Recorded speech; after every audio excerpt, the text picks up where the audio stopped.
Welcome back to the PGL Asia Minor Championships, one of the very many roads that lead to the major in Krakow in July, of course. A long road ahead of some of these teams, and some of them have already been on the road for a number of months playing through the qualifiers. This is another one of those qualifiers where two teams will end up going to the offline qualifier to find out the final 8 teams that will join the Legends in Krakow. And of course, it is a long road. We're into Group B today, having seen 2 teams make their way through to the semi-finals yesterday. We've already seen Tyloo march on to the upper bracket final. Who will be joining them? We're going to find out next, and we're back at the desk once more with Natu and Blair. This next matchup, Blair, I'm particularly looking forward to this. I think this might just be the most competitive game we've had so far. I agree. Like, if you look at all the group games so far, the first games have all been complete blowouts. This one's going to be interesting. Mongolz versus Immunity. Immunity got a Mongolz player as well, so there's 6 Mongolian players in the server. That's interesting. Yeah. Yeah, are they the most represented other than China, I think? Yeah, it sounds like it, right?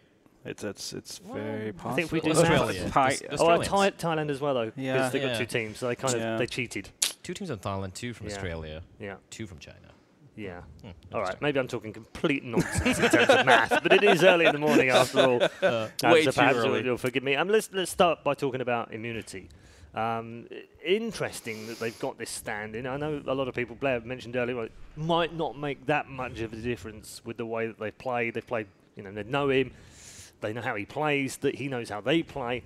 They haven't been the most spectacular of the Australian teams in recent times, yet they're such a great organisation that have been around for a number of years. I mean, we get back to these guys in the mid-2000s. Yeah, and a couple of years ago, I mean, we saw a lot of them in the major qualifiers. They were always alongside Renegades. They're trying to make their way to the majors. And I mean, it was the lineup of Sniper and James and those guys were the ones that we remember from watching from the western side of the world. Australia is so isolated as a scene, right? We don't really get to see them play as much, apart from Renegades that decided to move over to NA. And, still a lot of individual skill on that side of the world as well. The problem they've always had is kind of like they've always collapsed on the last hurdle. It feels like they have certain fundamentals down, but then when it comes to like the really crunch time, they always kind of fall short. So interesting to see again, like a different lineup. They have a Mongolian mix in there. I remember Moe was playing in another Australian team that went to the Mountain Dew League finals in last August. I actually played against him there. Wow. Okay. Yeah, I played with ENS for one tournament because we sold Aloe to FaZe. I remember, yes. Yep. So we actually beat them. So don't have high expectations for him. I don't know if that's shitting on yourself, Natu, or I don't know if that's like... Kind of is. Kind of is, isn't it? Yeah, it's kind of insulting to you. In terms of their opponents, do they start off as the favourites in here? Because I think they're many people's wild card to go through here, aren't they, the Mongols? They are. Like, if you keep the 2 Chinese and the 2 Australian teams aside, like the only other team I'd be like, they can make it to the playoffs would be the Mongols. Machine Gun, he's on point. He's really hitting his shots after that short stint in Splice. He's back. But, here's the thing with the Mongols. Like, everyone talks about Machine Gun, but I've always felt the best player the Mongols ever had was Zilkenberg when it was an IM Taipei. The thing with that guy, he's not as flashy as Machine Gun, but if you look at his playstyle, the way he plays, he's the smartest of the lot. He's very smart. And they've exchanged him for Machine Gun, so they've effectively made themselves no better. No better. No, absolutely. And I'm not sure why he left. I think he left on his own accord. But the team looks really solid right now. NCL is actually one of the better players. He's the in-game leader. He's the designated opper, although all 5 of them can op. He's also the in-game leader, the opper, as well as the lurk, the support, everything basically. Although Machine does whatever he wants. Here's a funny thing. I spoke to Machine like a week back. I was just having a chat with him. I'm like, so, what have we mixed up? You don't have Zilk anymore, so what are the roles of the players? And he's like, okay, I'm going to be lurking. I'm like, fair enough, that makes sense. You're the best player in the team, you're the star player. Then NCL's calling, he's the opper, and he's the support. I'm like, okay, what about the rest? We have 3 entries. What? And I asked him, I'm like, wait, entry fraggers. Like, are you talking about first in, second in, third? Are you talking they take turns. In that angle? He's like, no, we have 3 entries. Okay. We have something in mind. I'm like, okay then. I've never heard of a setup like this. I would love to see this on Dust 2, particularly on Short A. 3 entry fraggers, just 3 rush short, just perfect. Mirage Dust also, 3 right there. I think it's going to be very interesting. And here's the thing, Immunity, though, like you mentioned, like the Australian scene, I think the last we saw of Immunity properly, like play really well, was the ESL Cologne qualifiers like a couple of years back, where Renegades and Immunity just destroyed everyone, right? They qualified. Ever since in the past 1 year, I think the Australian scene has really struggled. Apart from Renegades and Winter Fox, playing in the States, they've really taken a while. Like we had Chiefs, we had Immunity again last year, we had Atletico as well, I guess, and all the three minors. They all been reached the finals, but recently I've seen this kind of like a resurgence in the Australian scene. Like we saw Chiefs completely dominate Renegades. They knocked out North as well in Sydney, right? So as everyone would expect. As everyone would expect. And here's the thing, though: Chiefs, Immunity, and Tainted Minds and Darkside are the top 4, top 3 Australian teams. They can beat each other any given day. So all the Chiefs do have this slight edge of an Immunity and a head-to-head, scoreline, but Immunity still are a very dangerous team. But the thing is, will they be ready for 3 entries? Yeah, it's a good question. I don't know if any team will be ready for 3 entries. We've got our own entry right now for the map vetoes. Let's find out what they're going to be playing. It is going to be Overpass in terms of the map. Interesting. Well, I mean, you have 3... Immunity remove Mirage, which you kind of expect, I guess. Yeah, I mean, it's just speaking of 3 entries, I'm expecting very little grenades, very little support play, a lot of running and gunning. Yep. Yeah, I mean, it's 3 entries, just 3 DM players. That would, well, basically, it would be a coach's nightmare. Yeah. Yeah, I can already see the cogs turning. Am I going, what are they doing right now? Veins popping. Yeah. but the interesting thing also is because Immunity do have Urcast, who is a Mongolian player. He's studying in Australia, which is why he started playing for the Australian team. Yeah. So he would have a pretty good idea of how... Will he? I don't know. Really? I don't know. Maybe. Machine is like, hey, you know what? Urcast knows the way we play, so screw him. We're going with 3 entries. Try that size. So I don't know. I really don't know what to expect from this game. Overpass, though, it's not a great map for... either of the teams, if I'm not mistaken. I think Immunity do have a slight edge because Overpass is a very good map, especially on the CD side. If you have, like a structured style of going about things, either on the T or the CD side, get some map control, late round aggress, mid round aggress, something of that nature. So Immunity can.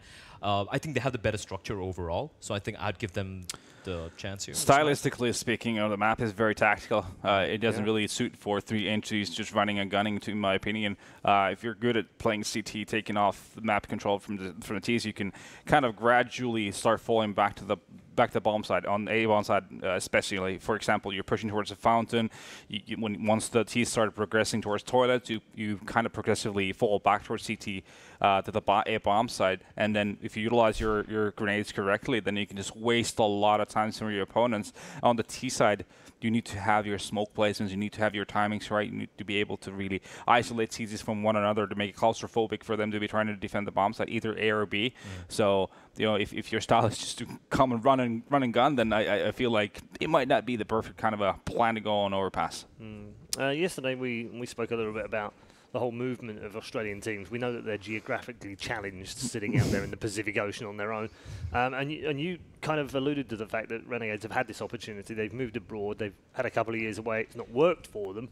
But Blair, you've also mentioned today that Immunity are penalised by that in a little bit by being geographically challenged. Do you feel like maybe one of these other teams, Immunity, Chiefs, if they go someone like that down there, can move away, move to Europe, set up a house, maybe then become more competitive? I completely agree. Do you still think that model works? Yeah, I think it will work because here's the thing with Renegades, right? Like, they were the best Australian team by far, but after Sponge left, I think they just kind of lost the mojo, I'd say. Because on paper, they just seem to be so strong, like JKS, Aza, if you look at Estilo as well, some of the best frags from Australia, right?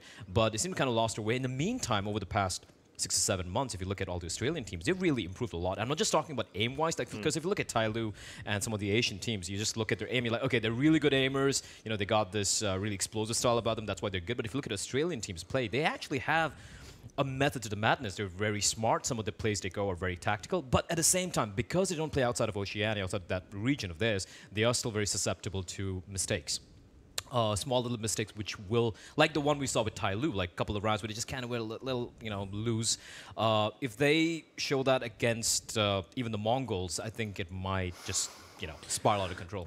I think for Renegades especially, and I think it applies to all the Australian teams. Once again, I think coaching is a thing that should be taken into consideration as well. I feel like Sponge would have made a great coach for Renegades if they would have picked up another player instead of him, and he would have stayed over. But obviously, there's so much history with him and the players. Must be a lot of years of frustration that it doesn't feel like an option for him at that point in time. But Chad has a great mind for the game. He understands the game from a lot of views. Has that Counter-Strike brain. And I think that could have been a difference maker if he would have stepped aside to be a coach for this team. And same applies for Immunity, Atletico, all these teams in Australia could really use an actual really good Counter-Strike mind to help them steer things to the right direction. It's not even massive things that make a difference, but the thing is that the difference in Counter-Strike is in the details. It's the small little things of how you react to situations and having certain protocols of when things happen that they necessarily don't have and don't realize themselves that a coach that has that pedigree could easily just point out and make them a better unit, basically. Yeah, I mean, you both talked about coaches in China and in Asia in particular. Do you not think some of the Western coaches could easily transition to Australia? And obviously it's English, so it's much easier to kind of move over there. Yeah, true. Add that value. Yeah, true, absolutely. Because if you look at, like I said, we have teams like Tyloo and Flash who have a lot of potential, right? But the language barrier is always going to be there. So although, like Signature, for example, they have one guy who can speak English, who's the guy I spoke to, I think it was Genius or STK, one of these guys, and the rest of them really can't speak English, right? So if you get a coach on board, it's going to be a lot of translations coming in, and the small little things get lost in translation. Yeah, exactly. And like Natu just said, Counter-Strike is all about little details. So if they can get any Western coach, like an EU coach, an ex-player or something like that, I think like a team like Immunity or Chiefs, they can easily break out internationally and probably replace Renegades as the best Australian team. All right, so would you rather Natu moves to Sydney or Sydney moves to Europe? Which would be better for the team? I can build a house in my backyard. Yeah, I think that makes more sense, yeah. Boot camping in Finland for Australians. Why not? Why not? Be a bit less of a kangaroos, less spiders. There's a lot of pluses, but it's bloody cold. Well, yeah, 7 months of let's say 9 months of the year, yeah. Oh. 9 months of the year where there's no light. Well, yeah, and there's snow. So you're forced to play more Counter-Strike, right?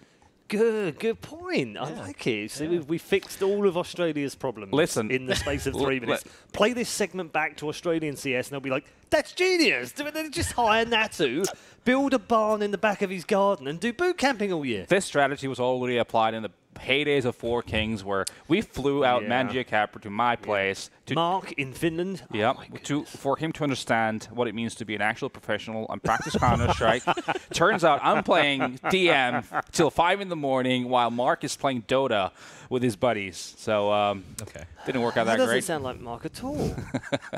Much. No one knows what we're talking about. No, they don't. They're like, Mangia who? What team was that? The great Mark Mangia Capra, one of the UK's finest CS players of olden times when we were actually quite good. I joked yesterday, you can see on the screen in the top left right now, there is a British flag. It does look like we somehow have managed to get a British team into this tournament. Unfortunately, it's just where it's been blown up, and it is, of course, part of the Australian flag. So no joy there. But I do want to talk about other regions. Whilst we're in the middle of minors, and obviously we're talking about the Asian minor right now, we're going to have North American minor next week, which you can tune in from. It's going to be absolutely fantastic. Some great teams in that. And then we'll follow that with the EU minor and then the offline finals, which I can't even wait for because the offline finals, for my money, are as good as any tournament a year ago. In terms of the quality of the play there and the amount of teams. So really looking forward to that. And that's before we even talk about the major itself. So while we're on the subject of minors, what other region do you want to see pick up a minor? We've seen the Asian minor, we've seen the EU, we've seen North America, all the usual suspects. But where would you like to see it expanded to? In the spirit of let's get as many countries and as many players an opportunity to compete. We saw South African teams a couple of years ago, even at the majors, right? So, I mean, maybe that direction. I would go for South America because although yes, they do have 3 teams: they're Luminosity, SK, and Immortals, right? But it's all Brazilian. It's all Brazilian, true, and exactly, and also that we're missing out other countries like Argentina. I heard I think a couple of teams from Argentina are pretty decent as well. Yeah. And then they do well at the TWC, the World Cup kind of thing. They did pretty well as well. And in the finals, I think. And they're very passionate players, very passionate fans. I would definitely, like, if I had to choose within any other region, I'd be like, here we go, you guys deserve your own minor. And we might see another SK coming out. You never know. Yeah. I mean, it's going to take time. I agree, isn't yeah. it? But I mean, at some point, in my head, I'm like, I mean, in theory, if we have all these minors, can we not have, you know, a South American minor, an African minor of some kind, a Middle East minor of its own, so that actually we start building up to what would be a prior offline final? Does that make sense? Like an international qualifier where all the winners of all the minors come together and they get 4 spots in the offline finals, which are then filled, and then we go to the majors. Maybe that's, you know, maybe that's the future. I mean, back when we first started these majors, there weren't any invites. There weren't any qualifiers. It was just 16 teams. That's the teams we're going to use, right? And so it's evolved pretty quickly. And what you could expand on the minor system as well. You could have like a season-long thing going on all the time, right? Yeah. If you had the minors in South America, for example, North America had one, different parts of Europe had one, different parts of Asia had one, and then you had Africa as well. Pretty much everywhere, right? Then you could have like a season going on, and then as the teams that are on the top would be getting into the actual minor main event, which then would give you an opportunity to get into the major qualifiers. So, you know, then you could actually have like an actual circle going on that is revolved around the same thing. You know, major being like the crown jewel of the whole. It's almost like a whole circuit thing. then, isn't it? Yeah, exactly. What do you think about the fact that you can add in other tournaments, third-party tournaments, that could then potentially have some sort of ranking points? It's been used in other games. I think StarCraft 2 obviously has been using it with WCS. Heroes, I think, has had some. Mainly Blizzard games, I think, have been doing it. But is that something similar you to think tennis and golf, right? Yeah, exactly. ATP points, right? I think it makes a lot of sense, especially like, let's talk about the minus system a little bit, right? If you look at Asian Counter-Strike as a whole, I mean, Asia is massive. It is massive. And the only tournaments we see are either Chinese events where it's only Chinese teams playing, or online cups. Online cups, like, you're going to have like 200 ping. It gets ridiculous. You really can't play those tournaments, right? So LAN events are so far and few in between. And the opportunities for teams like Signature, 7642, or Mongolz, all these guys to play against some better teams like a Tai Lu, like an Immunity, like a Renegades, it's so far and few in between that they really don't get much exposure. And the thing is, if you look at the minor system, it's something to look forward to, right? So you have these sort of tournaments, LAN tournaments, more like every 2 months, every 3 months, which build up to the major, which build up to the minor. I think it's really going to help not just Asia, but like even South America, even Africa. It's going to find those teams that you'd never have seen otherwise. Like the Mongolz, for example, right? No one knew about them. Yeah. They just got a free invite, I think, in the Cologne 2015 qualifiers because they applied and everyone said, oh, you know, Mongolia, no one knows about them. This will be fun. They sucked. Yeah. 6 months later, they just completely shit on Renegades. Yeah. I'm like, who would have thought of that, right? But they had that one shot, and it was only because of an invite system where they gave a wildcard entry to one team. But if you had a system where, you know, everyone can play, we might see a team coming out of from nowhere. I mean, we had an Indian team play at the major. Yeah. I didn't want to bring it up, Blair, but you know, we're talking about small teams and the fact that they can break out and become really great after they've had some experience at these big events. Yeah. Where are they now? Yeah, that didn't happen. Where are they now? That didn't happen. Where are they now? They're still there.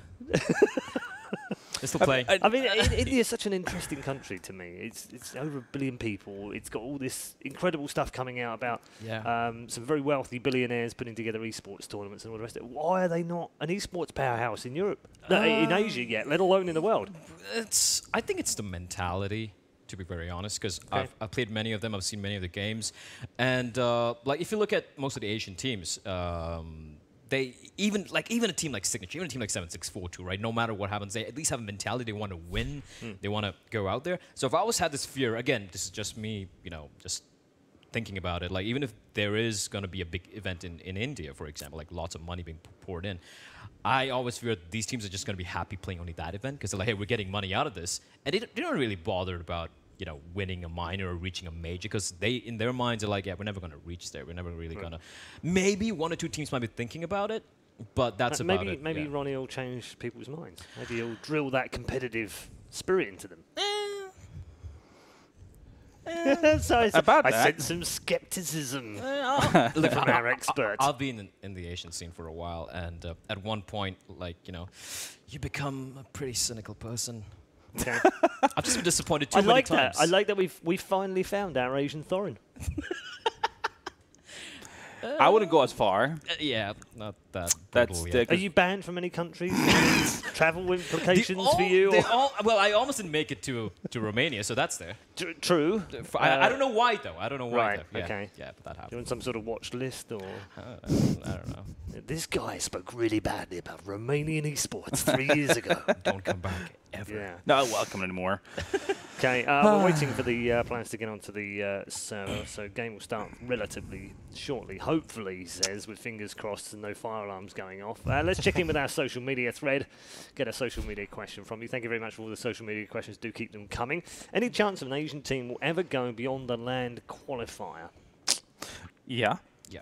Definitely There's is. a good chance here, isn't there? Yeah, I mean, with yeah. the way that Flash played yesterday, Yeah, if they can carry that on. I mean, Tyloo wasn't that far off last time around No. either. Yeah, and if you look at We it, were all expecting it, that they and were if going you look to. at the major qualifiers as well, 8 teams go through. Yeah. It's that you don't have to be the finalists or something like that. If it works out, if you manage to pull off this upset wins. Yeah, and if the matchup happens to be right for you in the There is a little bit of luck involved, isn't yeah. there? There's a little bit of luck involved, but yeah, I do imagine like if Flash go through and they reach the major qualifier and they have a little bit of luck on the side and Carsa like keeps his team in control. They have an assistant coach with a cane right next to them, like whack whack whack, boom, they're in. Yeah, if they play up to their potential, definitely there's an opportunity right there because Tyloo wasn't far off, and they've had like they've been able to they've showcased that it's possible they can play against the top tier teams on occasion. Obviously, it's about being there on a more stable basis. Obviously, if you get be up and down as they have, you know, they'll have great halves in one game and then they'll just totally collapse. The older version of Tyloo, you know, that's not going to work out. But if Flash, for example, or Tyloo now can find that rhythm, I can see them go there. I think the team that goes through, like if any team ever achieves anything from Asia, it's going to be the team where Karsa is in. Because Karsa, the guy has an insane work ethic. Like when he was coaching for Tyloo as well, he spent sleepless nights just going through demos, you know, like throughout the entire night, trying to study the opponents. No one does that in Asia. No. Everyone, like when you talk about scrims, it's not about trying to run ideas. It's more about, oh, we're going to practice this. They try to win scrims rather than trying to. It doesn't make any sense, right? And thing with Karsa is he does a lot of hard work, and he's the guy who's going to prepare. Like no matter what, amongst all the teams playing today, I think I spoke to quite a few of them, like Spotnet, for example. I spoke to 764, to Signature, and these guys are like, I'm like, have you prepared for these teams? And they're like, no, not really. We're just going to play our style. Everyone's like, we're going to play our style. But Karsa's the only guy who I know for a fact has studied each and every one of these teams, Spotnet included. So if a team does go through, I think it's going to be Flash. I think it's going to be Karsa's team. Okay, good question. Is the better question, will we see an Australian team at the major anytime soon? Probably not. Yeah, that's the tougher question, isn't it? Right now it doesn't feel like it. If from obviously the sample size is still very small, but Renegade's looking shaky. I felt, I mean, Tyloo they were having an easy time obviously in that first game, but they looked very, very confident. But interesting to see down the stretch of this tournament how it all pans out. But I feel they're definitely struggling, and having just changed the lineup of everything, I'm not even that confident they're going to get through this minor right now. Let alone tough times for them the major at the moment. Immunity versus the Mongols is coming next. We've got one more social media question. What are your earliest CS memories? Favorite moment? Natu, seeing as you're the oldest here. Yeah, okay. I'll give you my earliest CS moment and memory. Okay. Is this embryonic in form? This is beta 3.2. Wow. Okay. And that's the first time I played Counter-Strike. Okay, what was that, 99? Yeah. My buddies, we would LAN party at one of our places. We all had Half-Life. We would download all these mods. Counter-Strike was one of them.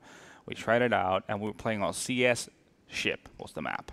Wow. And there was a separate menu for the bullets, and I was confused and angry because I could never figure out which caliber fit which weapon.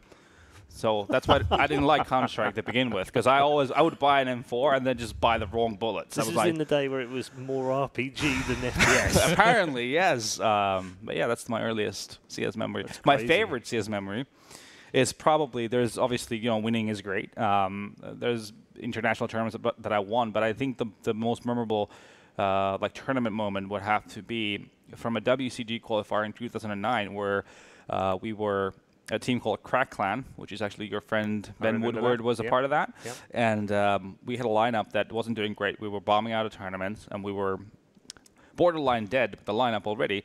But we had the WCG qualifiers coming up, and we were playing against Astralis in the finals. The Finnish Astralis. The Finnish Astralis, the original one. Well, this lineup wasn't the original. This was like the reincarnation number, whatever. And they were supposed to be like the super team of Finland. And people that remember a player called Ruit, which would have been a great CSGO player, by the way, super aggressive, one of the best in the world.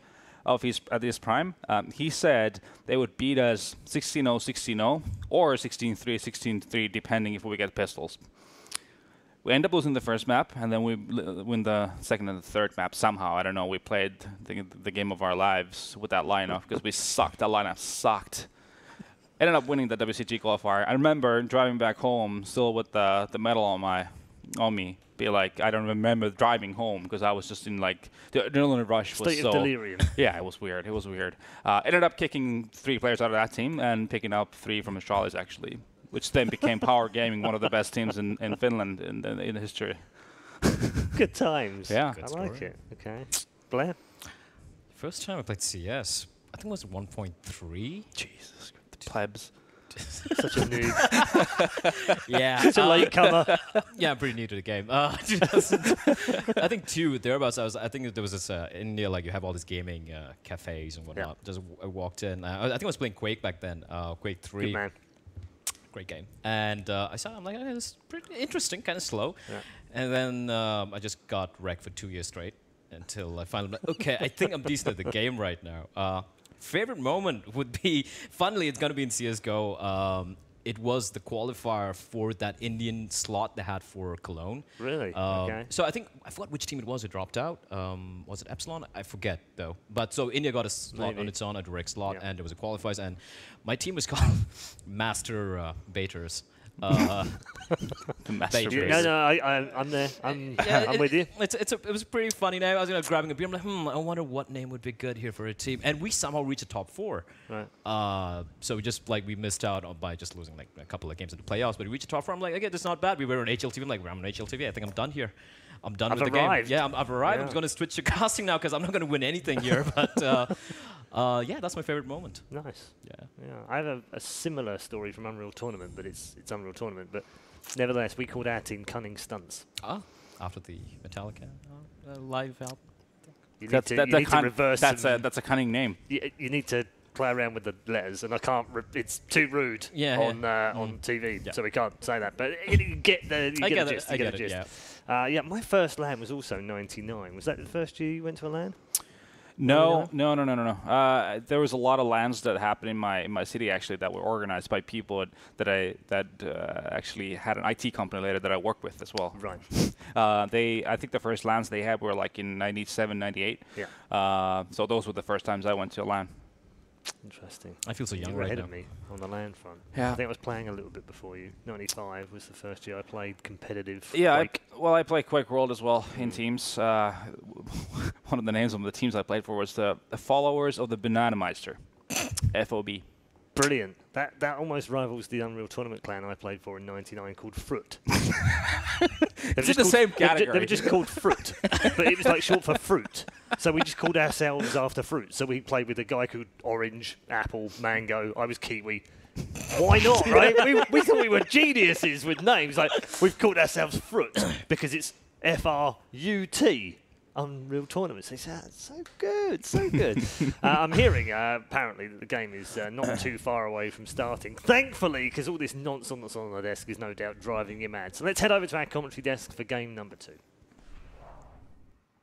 And welcome straight into the heat of battle. It's been a fantastic day so far right here in Asia Minors PGL 2017. My name is Bogdan Boogie Carp, and of course, alongside of Dustin, we're going to be bringing you along a very, very interesting game. What's your opinion on what's coming up here, Dustin? Yeah, I think this is like a much tighter race than the first game. The first game was a blowout, and I think it was like an expected blowout. Like everyone knew that Tyloo was going to be the heavy favorite, and they should take it with like little trouble, and that's exactly the conclusion that we saw. But I think that this game has a lot more wiggle room to see really either team win. Like I couldn't even tell you who's the favorite to win this game, to be 100% honest with you. Like I think that. Certainly, you know, there's some firepower on Mongolz. I mean, particularly Machine Gun's going to be a guy that really dominates within his region whenever they play online games, and he puts up mad numbers. Yeah, he does. And he's very loved in his community as well. Machine Gun seems to be one of the favorites of the team fans for Mongolz as well. Yeah, it's not as if he's the only guy who can play very well on this team. I mean, some of the other guys on this team are also capable of putting up numbers at times. And then you go over to the immunity side, and I think that, you know, they certainly have some players that are good as well. I think like Aircast is an in-game leader for this team. Still also can produce pretty consistently when it comes to fragging. So he has like a really good balance of being a good IGL, but also being able to put up numbers. And there's a couple other guys in this team who can do well, like Gratisfaction, their opera, for example, does usually fairly well in online play in the region. So, yeah, I think that we could see some good stuff. Yeah. There you go, ladies and gents. The gong has beaten down. It is time for a nice little show, Mongolz versus Immunity, on a map that we wish to have seen yesterday working perfectly. And it looks like Overpass somehow bears a curse to this tournament, because as soon as we started, we are being told that there's some sort of an issue with the microphone from one of the teams, with the microphones from one of the teams, from Immunity, just to be more precise. So what we're going to be doing is, well, what do you know, Overpass break. Yeah, I mean, with the Overpass, I think we could try to talk a little bit about this, see if it gets sorted out quickly. But, I mean, this is a map that, when you look at just the results from these two teams in their respective regions and online play, and to be fair, Immunity hasn't played that many games with Wizard, so their stats might be a little bit skewed when I say this, but both of their results on Overpass online are actually pretty good. Like, I would say that if you were just going by just the numbers, it's probably each team's maybe first or second best map in their map pool as far as just pure results, right? Not looking at actually how they play it and stuff like that. So, I mean, in that sense, maybe we're playing on some common ground. So, hopefully that means that both teams are going to have a good chance to perform well, because they're both going to be on a map that they've played a decent amount and are comfortable playing. Or as comfortable as you can be for Immunity in their case, with just Wizard kind of stepping in recently. I think he's only played like maybe 6 or 7 maps with the team since the Asian qualifier, when it was actually Destiny who was on Immunity to help them qualify for this event, but now they have Wizard in for the actual tournament itself. And how was the performance before? I think he's performed pretty well thus far. I mean, and I think that the team in general has looked pretty sharp. Again, they've only played a few games, but just the way they approach the game is really good. Like, I feel like they're a team that demonstrates the ability to play like a diverse way of Counter-Strike. Like, they can play slow defaults. They can throw in quicker executes. In fact, we're going to get to see them start on the T side first, it looks like. And they actually have some really cool B executes on this map with like really good utility users, like a lot of flashes, Molotov, smokes, very explosive stuff. So it's good to see them like have that structure, have that ability to play tactical Counter-Strike. Yeah, which is something that was a bit lackluster in yesterday's games. We'd like to mention. Sure. There were plenty of battles that we've seen.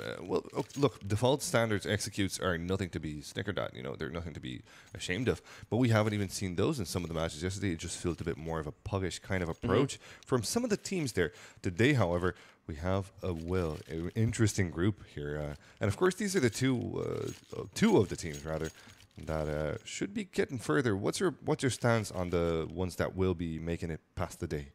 I mean, I think Tyloo is definitely the team to come out first in the group. If I had to, bet money on it or something like that. Luckily, I don't have to. But again, I think that this best of one will kind of give us an idea, because if I had to guess, I think that this game right here is going to be they're going to have a rematch later on today. If I had to guess, I think that this matchup, Mongolz versus Immunity, is very likely going to be the decider best of 3 later today to see who will get second seed. So, and I can't really tell you who's actually going to be the better team. I think that for Mongolz, it just really depends on how good on form a guy like Machine Gun is, for example, because so much of his play is based around Machine Gun. They really kind of let him do whatever he wants, and they really just kind of play around him. So I think it is going to come down to just the individual form on their players. Whereas I feel like Immunity, they have a little bit more of a tactical backbone to them that doesn't rely as much on individual form. Fair enough. So there you go. It's got to be anyone's game pretty much here. And you heard it here first from Dustin. We should be seeing this matchup later on today for the best of 3 decider on the second place. Of course, Tyloo will be getting their easy peasy, well, unless some sort of a miracle, not in the good sense, for them happens. But now, as you see on the stage, there's some sort of an issue, it seems, with the microphones on Team Immunity. So what's happening? They're restarting the server just to let you know, which means, well, that's basically a good sign, which means that we're going to be starting the game shortly. So all in all, we should be heading off to what I hope to be an overpass map that I can finally cast for PGL, because I didn't have this opportunity yesterday. We were watching the game for Renegades, and Renegades had some sort of an issue, it seems, with their setup. Just to throw a note to that as well, in case you didn't know, that game didn't wind up getting finished eventually off stream though, and it was in fact Renegades who were the victor of that. So they did come out second seed in Group A, below of course Flash Gaming, who had no trouble taking the first seed out of that group. So just give you a little bit of an update there. Flash Gaming though, what an insane performance out of them! They absolutely wrecked house wherever they went, whoever they fought against. it just seemed like there was no stopping him. How do you see him fare further on in the qual? Yeah, I mean, I think that they're one of the favorites to probably make the final of this whole minor and get one of those 2 slots to the major qualifier and perhaps get a good chunk of change on their way back home as well. Good firepower, good tactical system with Karsa. So I think that the most important game was the one against Renegades. I mean, they really didn't have to show you a whole lot in their opening match, and then even in the minor qualifier, the online play, you haven't really seen them play a whole lot. You haven't seen much, but I think against Renegades on that cobblestone game, they really did demonstrate their ability to play a lot of different styles of Counter-Strike and be able to switch between them, have the pacing changes. Really and truly, the biggest thing I think that we saw there was Karsa's ability to do really good reading of the game mid-round, to be able to make adjustments and find gaps in the defense, which is really good to see him being able to do mid-round adjustments. Yeah, okay. Well, there you go. That's very good information coming in right now from Dustin. But we've been told that so far there are a bit of a struggle.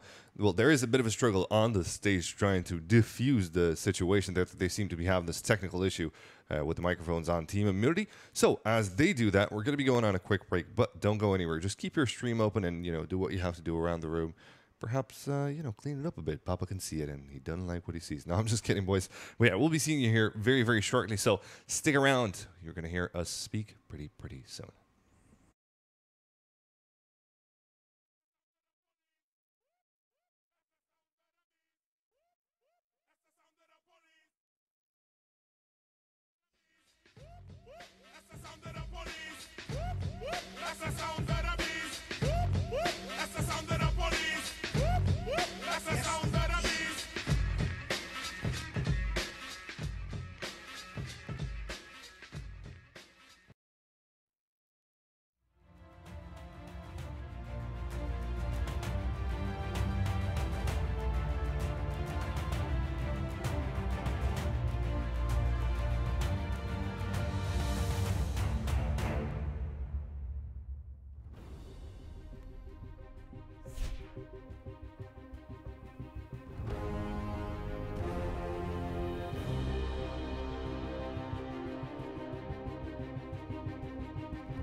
And welcome straight back to the heat of things. Luckily, this wasn't a longer issue as long as it was yesterday.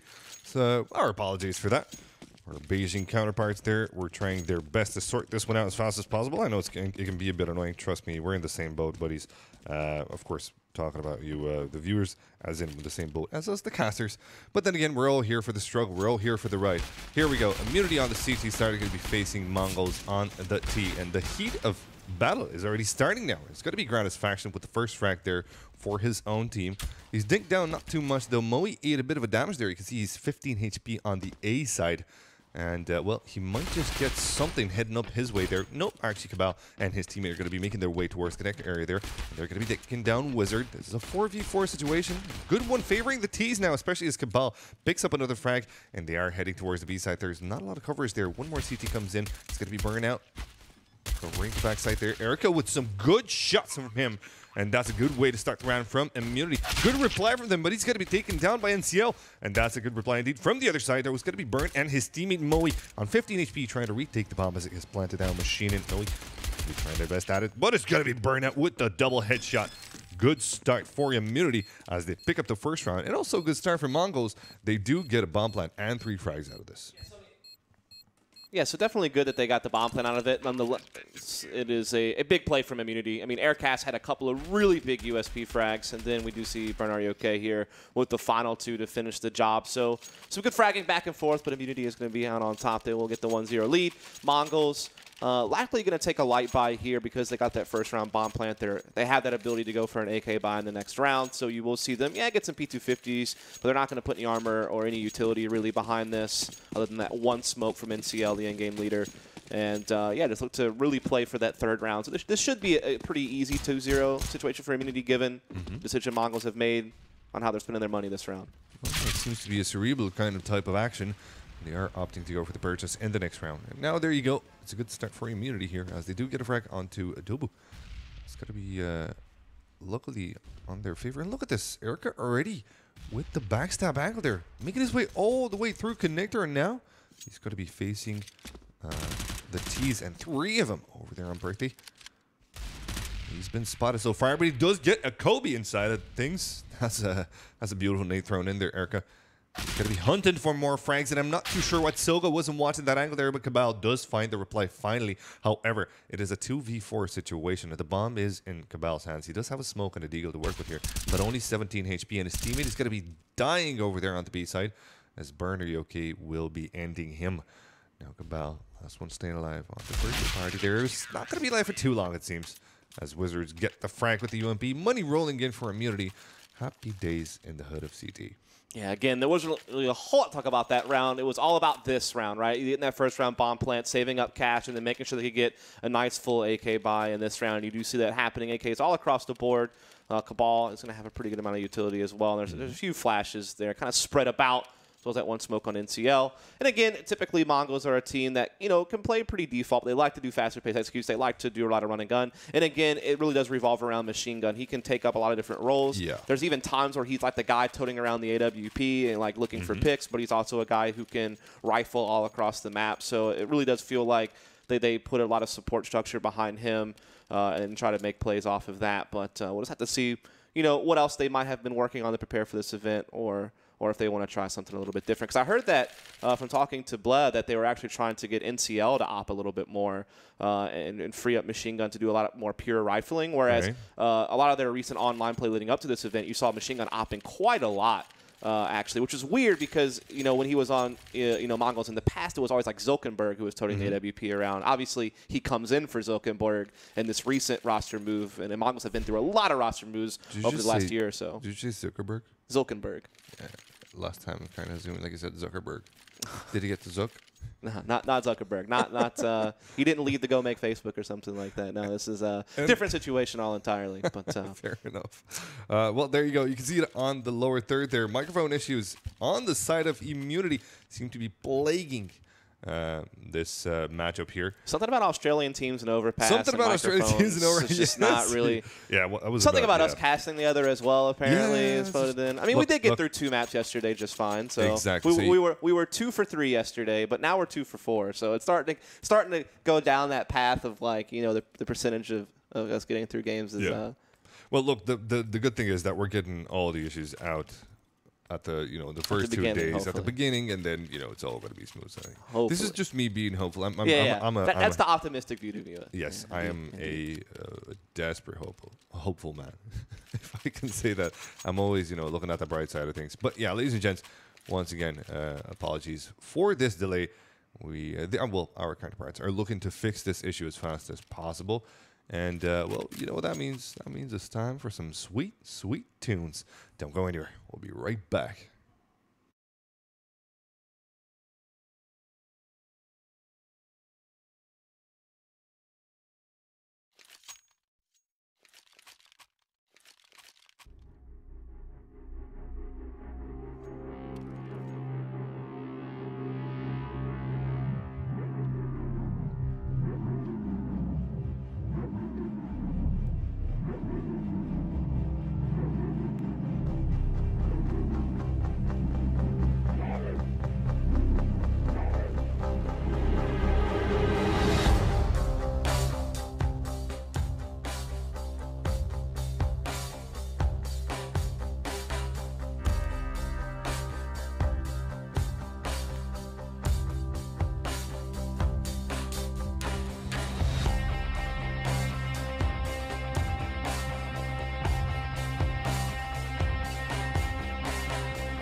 So dark, so heavy, man. Listen, if one of the things that I really, really love about this production, which is on point, by the way, but one of the biggest things that I love about this is the music. It's just absolutely lovely every single time I hear it. So, you know what? I'm not even mad about that break. But still, Would love to see some good CSGO, and here we go.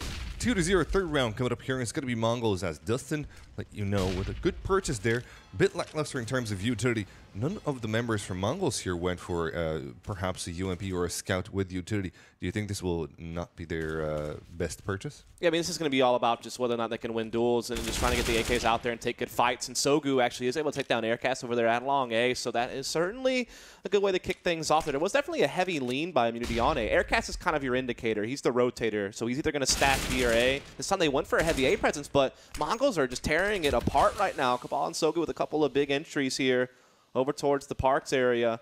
And so now they have a massive advantage very early on. They haven't really had to do a whole lot to do it other than just win a couple of fights. Turtling down on the A side there with a few smokes. The CTs will try to stay alive for as long as they can, but the action turns to the B side.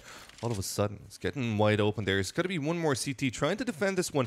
Wizard will have his best at protecting that place, and now he's getting dinked down to nothing through the wall. Cabal's going to make short work out of him. Gratisfaction, the only one staying alive for his team. In a 1v3, he's actually going to be going for this. He is currently flashed out, and he's trying to spray. But with that, he will let his position be known. That's not the best way to enter his site when you're in 1v3. He's got to check a lot of angles. So the best course of action here from Gratisfaction, of course, it does seem like it would be a save. And that should be netting Mongolz the first round up on the scoreboard. It should be 2-1.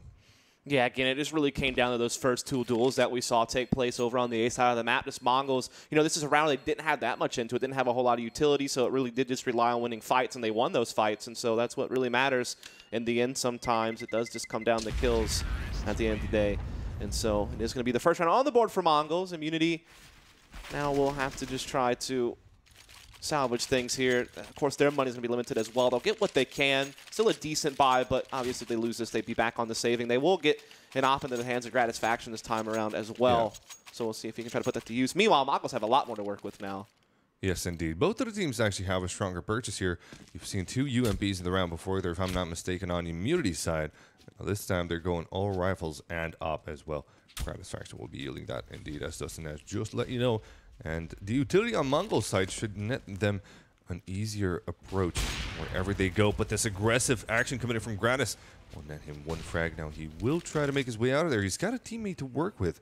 And apparently he will have a safe side towards A. But good reply from Togo. Bring it back into a 4v4. However, Moe's got to be quick on the refrag. And that is how Immunity choose to play. This is a very, very good strat. To get those refrags as fast as possible is one of the key elements to winning. Yeah, I mean, just playing aggressively and being able to win some of those duels was definitely big. I mean, it's just kind of, you know, the tides turn from last round. This time it's Immunity winning the fights in these forward positions. And now Wizard able to clamp down as well and a push from Monster by Machine Gun. So the numbers keep tilting in favor of Immunity. So it could be Mongols getting their economy reset. As Wizard keeps taking on these one-on-one fights, and he's winning both of them very cleanly, very taking any damage. And so now it's just NCO left in a 1 versus 4. There's really no hope for him left in this world for this round. So it should be Immunity keeping on to the lead and building on it. And again, it just comes down to early fights. This time it was Immunity that were the victors of them. Yeah, true. NCO now with a smoke and a molly in his hands. He might opt to go for that molly into Toxic, but he doesn't know the positioning of the CTs. So he chooses a rather sneaky approach. Not making himself seen, but also not knowing where the CTs might be. He spots one finally and now does not turn his attention to Burn Are You Okay, which will be bringing him down to nothing. And now Immunity make it out of the round there with 3 members left alive. Their economy not fully healed yet, but they will be able to afford a very decent purchase. Now, on the side of Mongolz, though, not a lot to be said. Just deck 9s, perhaps a few armors. That's the best that they can get away with. Yeah, and again, just that economy reset. You suffer mass consequences from that, and so now they will have to do more with less, essentially. Just some Deagles, that 1 Tech 9, as you noted. A little bit of armor mixed in there, but no real utility. So they will just bunch up as a 5 and look to just attack something together as a unit and just try to see if they can't flood. But again, Immunity loves playing up front on this fountain position. They've been up here almost every single round, so looking to take the fight immediately. Yep. That's what happens indeed. Fast-paced action there over on Toilet A, and it's going to be Gratis with the first frag there. Wizard will be taken down, so that's a good refrag coming in from Mongolz, but they're still trucking their way towards the A side, it seems. They don't want to give up that position. They got some sort of a territory to work with, and with that in mind, they're going to try to make the best play out of this as possible. Dobu will be swapping pistols and rifles with his teammate there. Bogdan's theory, by the way, I'm not that one. But yeah, a lot of people ask me that, actually, Dustin, are you the real Bogdan? Well, I am the real Bogdan, but not the guy you're thinking of. But anyway, yes, indeed, the more powerful weapon is swapped for a machine. She does have that sweet, sweet armor to work with here. Let's see if he's going to be able to put it to good use, because currently they're getting flanked in from toilets. It's also, I think, that machine gun, like, they consider him probably one of his best fraggers, so you might as well put the one rifle you have in the hands of the guy you feel can have the most impact with it, or have the best chance to win duels, as you're obviously in a dire situation when you're on a low buy, and you got to do what you can. And so it looks like they are trying to clamp down on A. They actually might bypass this mid player and be able to isolate the player inside sight. But now we begin to see Moe rotating to meet up with his teammates here on the A side. So now they have a little bit more backbone to this A defense. Yeah, but this defense seems to be working out just fine. As Zerka finds a frag and Burno with another one. Will be Moe on the A side there, and he's going to be, well, he's going to have his hands full because his teammate falls down, and now the entrance towards the A side might be just granted, but Moe's got some nice ideas, and with those he finds two nice handy frags for him as well. It's going to be 4-1 for immunity, and they just barely escaped there from what could have been a more dangerous situation coming in from the half buy, not even a half buy from Mongolz. Yeah, so we're going to see Mongolz being able to load up a little bit more, but still, the money's really hurting them right now. I mean, they had to go to a UMP on NCL, and they still don't have that much utility, so they're still suffering from that third-round reset. And it's going to be a little bit longer before they can, get that back intact. They need to win a couple of rounds really to be able to do that, as we are once again seeing immunity put a little bit more pressure up close on Fountain. They do have their third player over towards B this time around, though, however, so not as much behind the A defense early on, but we're seeing Mongolz look like they just want to set up for a B execute right away. They have limited utility, so they can't really throw a fake or anything. Whatever they want to throw, they're going to have to, pick the spot and go for it. It seems like B is going to be the spot. There you go. They're going to have to be honest in their utility use. Just made you aware about it now, and they are indeed. They're going to be going for the B side. But the start with Burn, are you okay, will be good for the CTs right now as they make their way inside, though. They're getting handy refrags, so it's going to be a 3v3 action. Until Burn steps in there, he's going to be finding one more for himself. 2v2 right now. It's going to be MCL, actually with 9 HP. That is pretty low, but Gratis is the first one peeking, so the HP doesn't really matter at this moment in time. His teammate's going to be helping him out there. Moe and Gratis trying to make their best towards this situation there. And Moe taking a bit of a damage there. Water. They don't know where the exact position of the two Ts are, and that's going to end to their demise. Immunity stay on 4, Mongolz go to 2. Yeah, very close round. Comes down to a 2v2 in the end.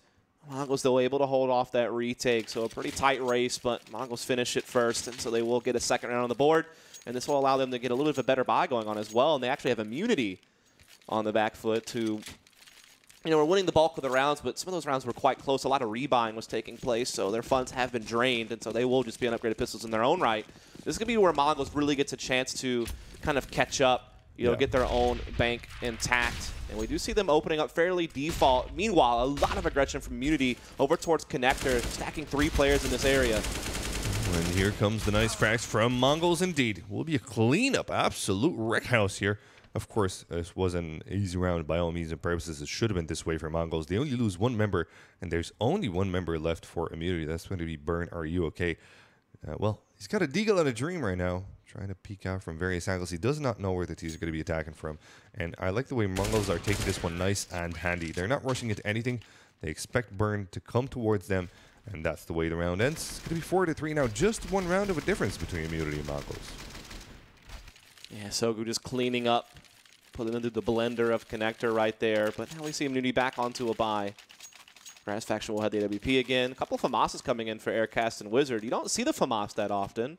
Usually teams will either M4 or you like UMP in a situation like this to get more utility. And Grass Faction, of course, is going to be Glass Cannon, so it's going to make things a little bit tough. Did you see Cabal playing outside B right now, throwing a little bit of utility over towards short B?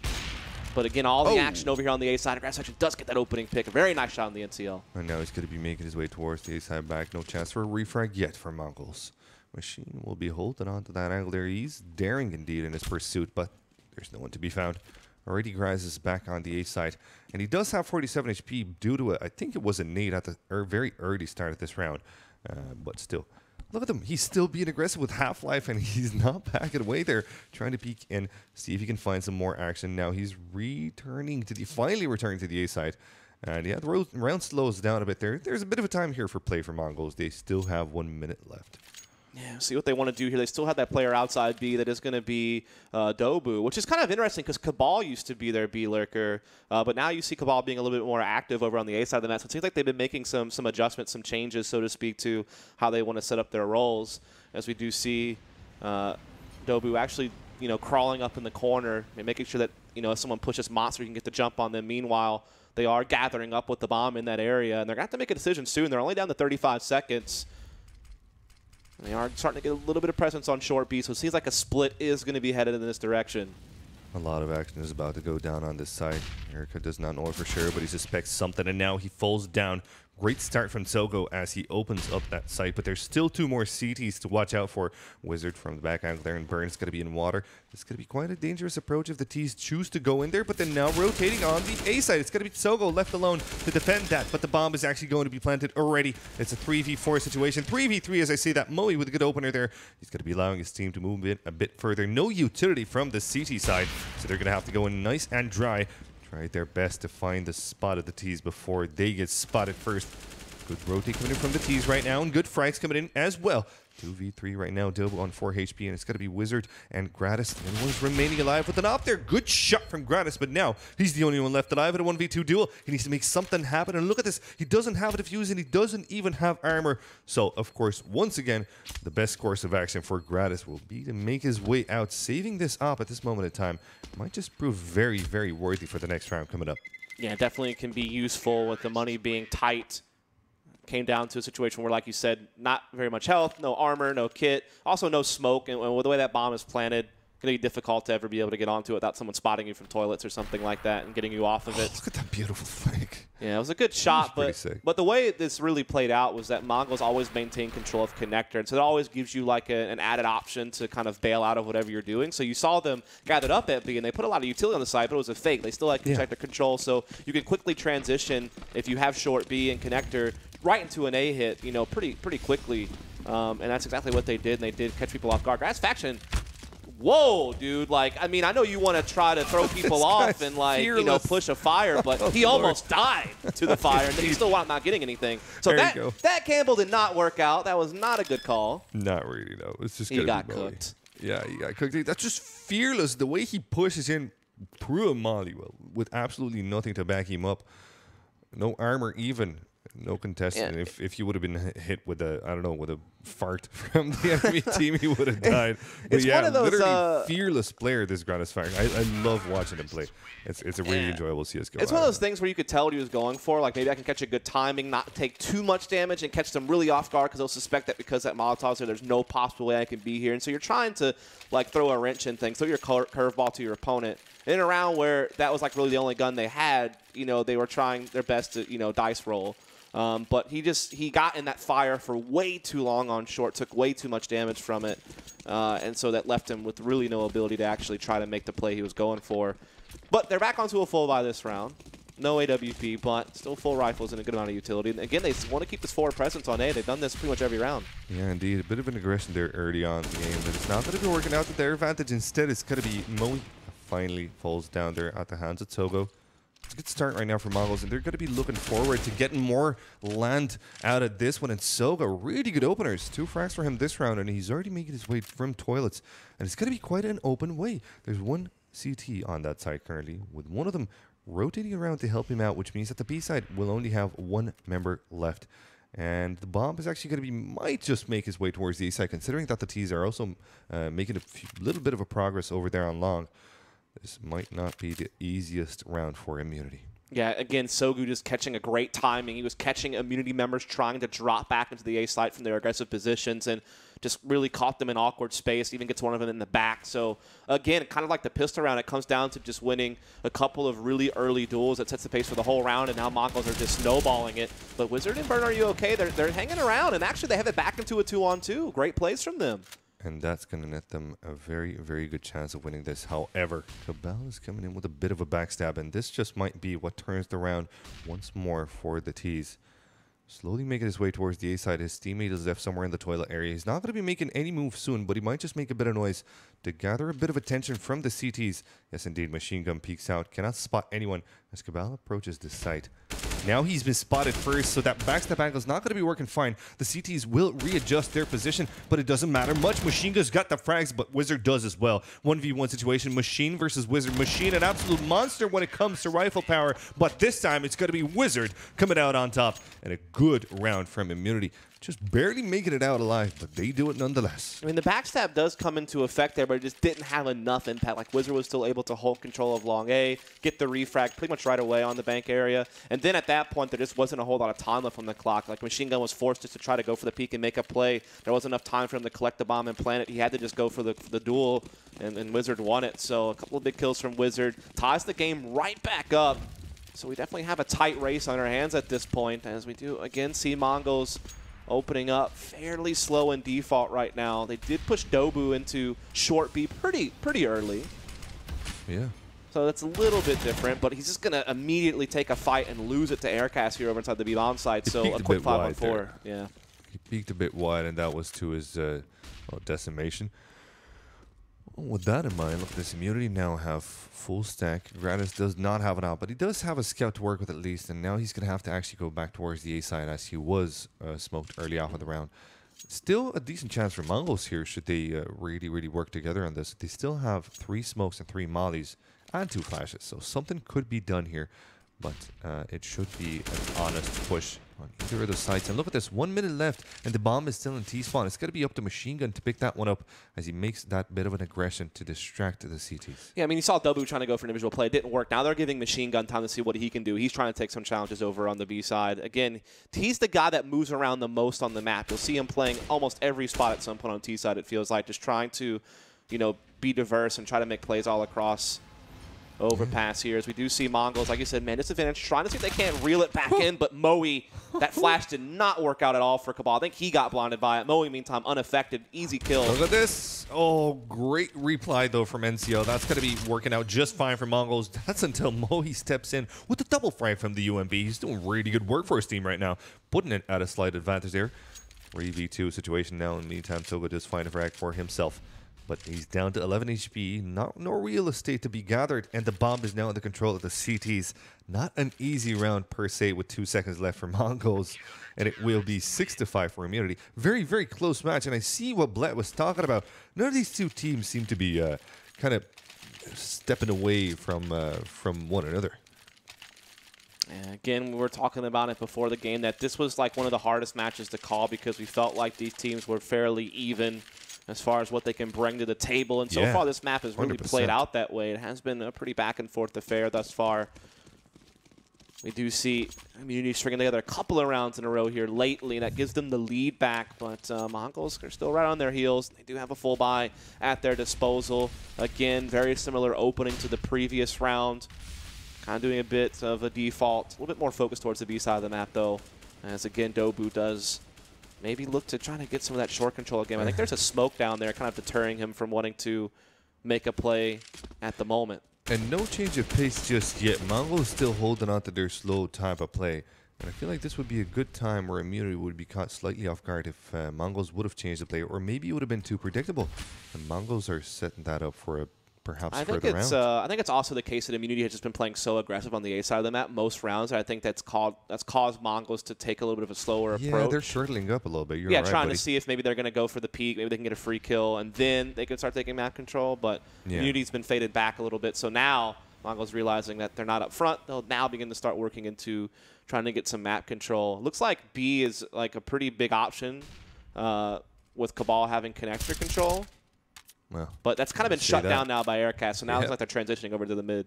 Yes, indeed, you got it, buddy. Still one aggressor left towards the B side there. Bit of an anchor or perhaps a bit of a backstab later on. Maybe a bit of a lurker action role for himself right now. But it's got to be Wizard that will see himself some good action. Bomber very close to him. He's followed by 2 other T's. It's going to be Wizard that does find a good opener. Coming in for more, but it's going to be so good that replies, and that's a good reply. Because now in this 4v3, Mongols can go in deeper on that A site. A 3v3 situation with the bomb being taken down by Gratis Faction now in his control. This is good for Immunity. What a close matchup here it seems as Gratis Faction finds one more frag and Machine is all that remains. Now if there was ever a person to clutch for his team, it would have been him. But the time, unfortunately, once again runs out. And it will be another round for Immunity. Yeah, the clock's really become Mongol's enemy because they're playing it very slow and they're waiting until, you know, like the last, 45 to 30 seconds to start trying to make a play. And if you do that and like a couple of things go wrong, like you lose a couple of key fights, you're just going to run out of time. And Gradit's faction was the one that, dealt the blows there. Had a couple of key kills over towards the toilets area. And that really was able to shut down Mongolz. And so now you have Immunity on 3 rounds in a row. They're extending their lead a little bit, starting to get control of the game towards the end of the half. And this time we have a tactical pause. So this is an okay pause. This is the kind of pauses that don't cause alarm. It may cause alarm for Mongolz a little bit because they feel like they're starting to fall out of this half. But, they'll talk things through and see what they think is the best option. But then again, they're not too far behind. Just 2 rounds of a difference. And they could make a purchase out of this. And that's what they're going to be going for indeed. So all they have to do right now is set their mind back, perhaps take away from that momentum that Immunity seem to be enjoying right now. And they should have themselves a good round. Maybe perhaps this is the time where Mongolz do change their pace. And that just might be a bit good for Immunity. Or at least if they cast them off guard with those aggressive CT plays, that might also be a good start of the round. Let's find out what happens. Yeah, so again, Immunity looking to push things early. They will send a couple of players in the connector. They actually have no A presence at middle or long A, so it's really focused on this connector area. And it seems like Mongolz will actually entirely bypass it. They're actually going to do a 5-man long A. This is so rare to see this heavy of a commitment at long A this early in a round. And I think this is really going to throw a curveball at Immunity, who are probably not expecting it to be this quick on this side of the map. They are beginning to rotate an extra player over, and Aircats could still maybe get behind them. So at least they're rotating well in Immunity.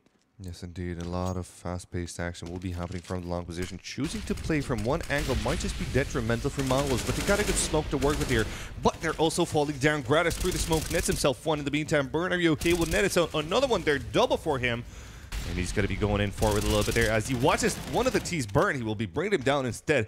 Machine gun. That was an important frag. It's going to be NCL, the last one staying alive for his team with an M4 in his hands. And against an army of CTs, he's not going to be long for this world. And Gratis, it's quick work of him. It's going to be 8 points for Immunity. Wow. And they win their first half already with 8 points. Yeah, a little bit of timing strike there, because I feel like if Mongolz would have hit the A bomb site maybe just a few seconds earlier than they did, they probably just find like a huge gap in Immunity's defense, and they get it probably an easy plant, and then they can just pay post plant from there. But it just so happened that Immunity did begin to rotate a player through bank from B, and he happened to spot them at long A, and that gave time for Immunity to begin to rotate. And then Burn, are you okay? Really big kills coming up over to the truck and lining up a few. And so that's now another round for Immunity. That's 4 in a row for them. And now they have Mongolz onto a save. So they've really gotten control of this half now, it feels like. Oh, look at this. There's so much action happening on the connector side right now. It's going to be Grass that returns fire from one of his fallen teammates, but the rifle has already been picked up by the T's, and they're pushing forward with it. Cabell's going to be finding the frag, so that's a good start for Mongolz, who opt to go in hard. And, ooh, talking about hard, that headshot was super heavy onto Burn. Are you okay? Wizard trying his best at it to refrag for his fallen teammate, but it doesn't work out. The last one staying alive is going to be Erica, and he takes one down, but the bomb is so far out of his control that he does not stand a chance to stop this defuse, or sorry, stop the plant rather, as the T's make their way over on the B side. Yeah, just as I was saying, Immunity were grabbing control of the half. They fumble big time against a save from Mongolz. Again, a lot of action in that connector. Aircast still might have a chance at this. He does have a kit, a couple of flashes. He's in a 1v2. It's somewhat manageable. Going to be difficult, though. Erica tries to make his way towards the side. He's going to be finding one frag, but alas, he will die down at the hands of Machine Gun. And it will be 8-6, and this was an important round for Mongolz because they take the economy away from Immunity. They don't have that much left to invest in the last round of the first half. Yeah, again, just a lot of, like, it felt like Immunity was starting to let the round spiral out of control, like they were losing numbers, so they felt like they had to keep trying to make plays to, like, get back into it, and they just never worked out, right? They kept losing the fights over that squeaky door area, and so now Mongolz actually kind of steal a round away, to be fair. That should have been like the break for Immunity to get an easy round in, and they lose it, and now all of a sudden, Mongolz have a chance to make this half as close as possible. Yeah, but it was a fantastic surprise with that connector push. Everyone was in there, and they also left that anchor with the Deke, who found some really nice and handy frags. And now you can see Immunity, even though they weren't at the best financial situation, they make something happen here with an ump and a glass cannon op in the hands of Gratis. Now, we've seen him play this before here on this map, and he did some good work with it. So perhaps he's going to be able to save his team's from well, you know, another round loss. This just might turn into a 9-6, as it does seem it is a 3v5 situation, and the bomb will be planted on the B side or attempted. So Cabal, good shot onto Erica with a little bit of a backstab. Didn't come in handy, but now Cabal's onto 16 HP. And his teammate Burn also has a good angle to work with here, but it's going to be Dobu with 2 nice frags, putting up the B side like it's nobody's business. And now suddenly the advantage is on the T side. Mongols are in a 3v2 situation, and Moe now is in a bit of a hard spot. He will be noticed pretty soon, but the T's are not too quick to peek in. 42 seconds, and they still have time to play with here. Gratis holding on to his heaven angle. Does not know if there's backstabbing coming, and that's what they fear, because they know there's 3 T's alive. They don't know where the position of the 3rd T is. Mongols might just be playing onto this very fact, taking a slow approach onto the round there. Not a lot of information known by any of the teams there, but Gratis peeks out, and good timing from him turns it into a 2v2. And now Gratis goes in again with another frag. Good shots from him. Cabal, the last one staying alive, will be heard by Moe. He decides to peek in. As soon as he will hear the bomb get planted, and one shot does it. Moe falls down. It will be 9-6. Immunity somehow make their way onto the first half from what seemed to be a very balanced game. Yeah, it's pretty back and forth. It really felt like Immunity should have probably made this half 10-5. Like, I think they really should have won that last round, but at least they fit that one at the end to, you know, maintain a little bit of a bigger lead going into the second half. And I think that when we switch sides, you see Immunity on T side, I think you will see something a bit more substantial. I think they have a bit more to their playbook. I think they have a little bit more complexity to some of their executes, as well as still being able to play a pretty good default. So I think they're still in good shape to do well. Obviously, the pistol will tell a lot. Either you can see Immunity potentially double their lead if they get the 3-0 start, or, I mean, Mongols could tie it right back up. So that's kind of what's on the line going into this pistol round coming up. Yeah, there you go. It will be an easy situation. If Immunity do pick this one up, it'll be very handy for them. And as you said at the start of the game there, Dustin, Immunity do like to use some advanced tactics. So they might just catch Mongolz off, you know, on a surprise kind of position there. Well, this is no advanced tactic as it seems. It's just a full-on rush towards the B side, but Solu's got things handled, and so does Dobu. 2 frags for each of the players, and Dobu finishes off with a triple. Mongols got their steady hands on, and it should be by all means and purposes 9-8. Yeah, it's a little bit rough when Immunity decided to go for a B rush on, you know, a round where Mongols actually does a 4-man stack on the B bomb site. They just had one player playing aggressive at A. Everyone else was in window or in the B side itself, and Dobu was able to just kind of be the snake in the grass here behind the barrels. All the attention was drawn to Pit and Graffiti and all these other spots that were being held by Mongols players who were actively peeking, and it allowed Dobu to just kind of remain in the shadows and then strike at just the right moment to, you know, really shut that down with 3 kills. So unfortunate for Immunity. Good plays from Mongols, and they have a great chance to try to start working towards tying this game up. But we do see that Tech 9 force buy out of Immunity, which is oh so common on second round when you don't have a first-round bomb plant. So they could still pose a real threat in a round like this. I mean, closing the distance with Tech 9s on B can be dangerous. Yes, indeed. And it looks like that's exactly what they're about to do right now, setting themselves up, see if they can find a bit of an action from Mongols. But as soon as they can see that nobody's peeking them, they're going to be using their utility to go into the site there. But Dobu's got a handy angle on their heads. He's going to be taking one down, but now he gets dinked down to 13 HP himself. And now it's going to be Machine Gun that finishes off another T. But the bomb will be planted here unless Unity don't make their way too deep there. Wizard will be refragging for his team, and so does Gratisfaction.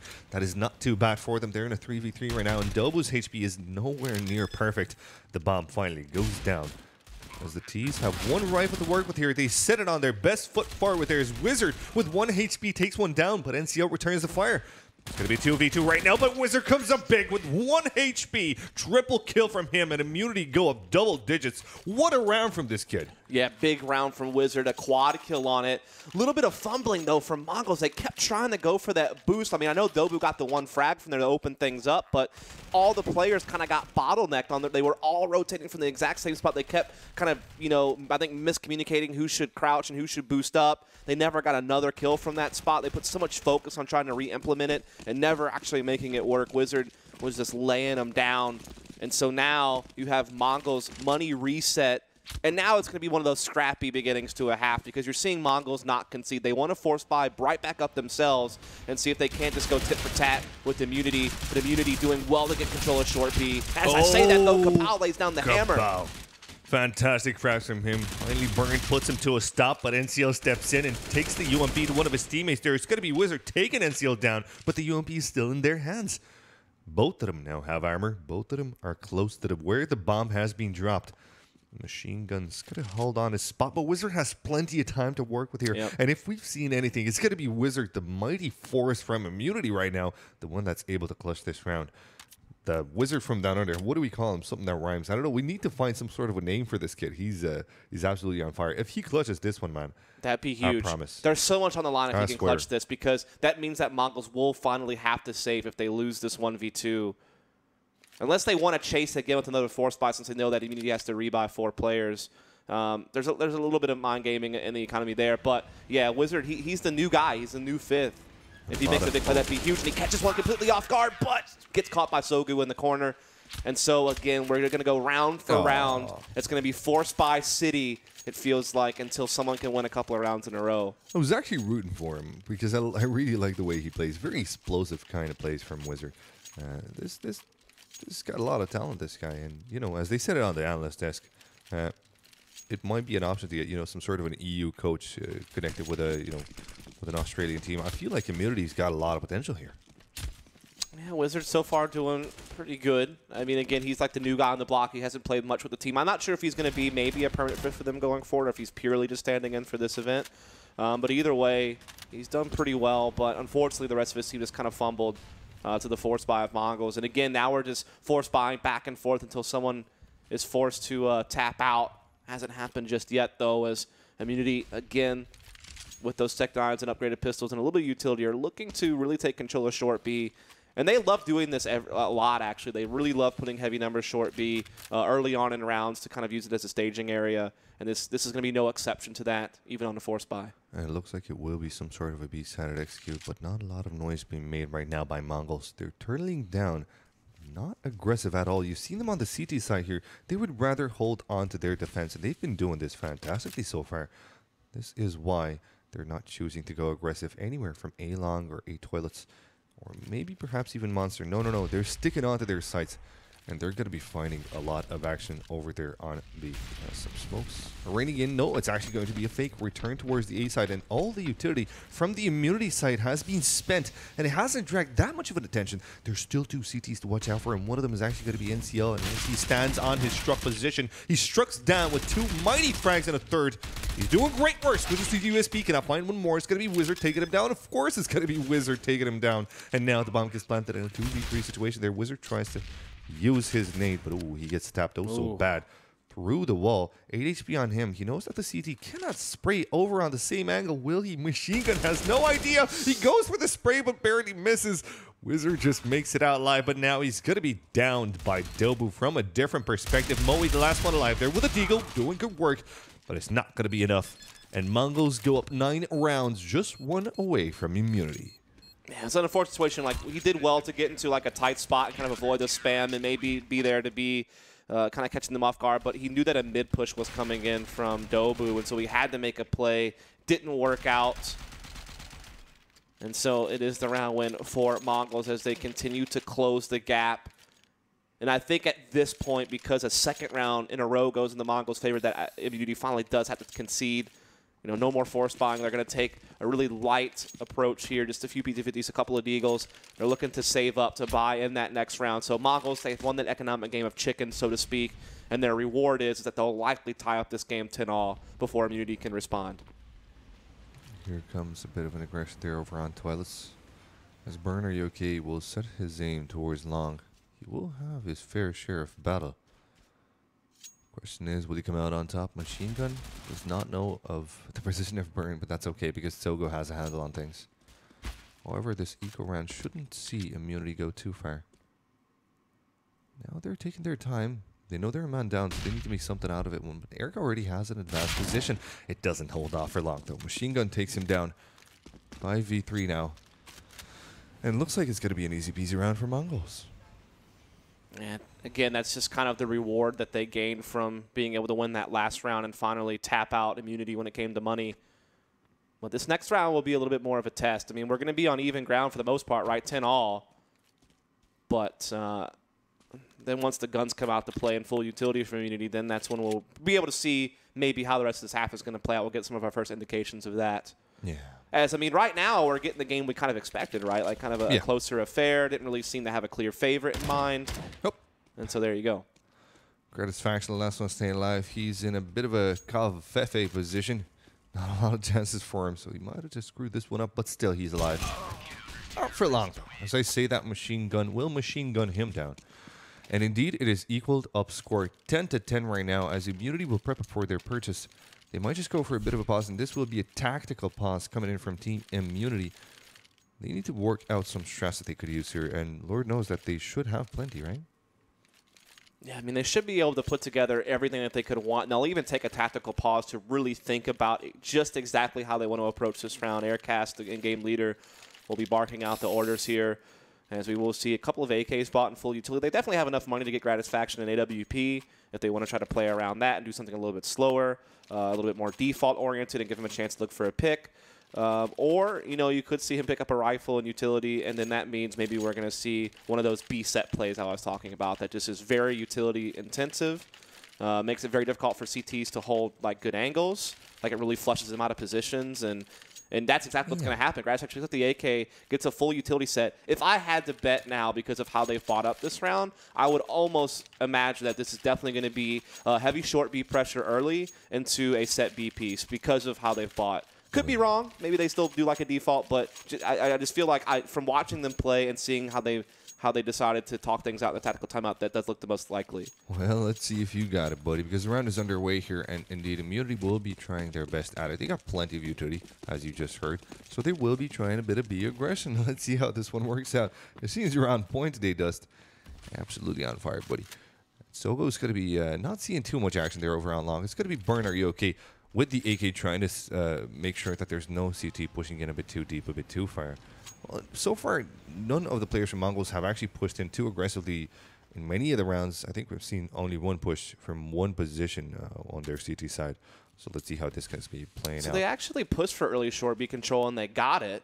And they were in there, give it up. And then they gave it up, and now they've pivoted over towards the A side. So it almost looked like it was going to unfold the way that I thought it would, but now it seems like maybe they've gotten a little bit of a different read on exactly what they want to do here, just playing a little bit more default and standard. They're starting to work a few players up towards Fountain to get that mid control, have a player with connector control. They have Moe still lurking outside B, just kind of keeping his eye on things. And they still could transition connector back over to B. Like, that's still an option, but as of now, they're poking and prodding up middle. And NCL's position might turn up to be very, very good, but Burner Yoki is actually on long right now, and he might impose some sort of a threat. However, he is being watched. His angle is being watched by Togo, so it might not be so easy for him to get in. Nah, never mind. He does find the frag there. 87 HP on him, and he keeps on going. 2 frags for him. 65 HP as he trucks forward there. All the CTs have been cleared out of the A side and toilets and wherever you want to call it. And it does look like they might just go for the save right here. Their economy has been finally struck down. Yeah, I think that Immunity were just kind of leaving all of their options open there for a while. Like, I mean, they took control of connector. They had, like, the normal default going on. But what really triggered them to commit to A was the 2 kills that Burn Are You Okay got. I mean, once you get those 2 entries at A, and then I think a 3rd kill came in from Gratisfaction as well, like, at that point you just know that A is wide open for business because you've basically killed everyone that was defending that area of the map. So at that point, your decision's really made for you, like, just based on the duels that have taken place throughout the map. And so it was a good approach. Like, just leave our options open, take what we can get, and they got a lot of kills towards the A side of the map and just finished it off there. So they will take the lead back 11-10. They actually do really well in the sense that they don't have to really rebuy that much, just that 1 AK on Moe, and they'll still be able to replenish their nade sets. And so we'll see what they decide to do here in round number 22. Yeah, it should be an interesting purchase here coming in from Mongolz. They go for the buy. And they got a decent one to work with already, so it's not too bad all altogether. Good utility, 1 UMP only, so they should be able to make this one work nice and handily. Let's see if they're going to be able to handle the push from Immunity, though, because Immunity seem to have plenty of ideas when it comes to pushing onto their sites. And now with a bit of a slight lead, if they do get this round, And they're going to be seeing themselves with 2 more rounds because this will force Mongolz on an absolute eco. Yep. They won't have anything to invest. Oh, and look at this. Finally, Dobu with a bit of an aggression over there on the B side. And that's an important frag. That's the bomb carrier. Yep. And now the CTs know what's up.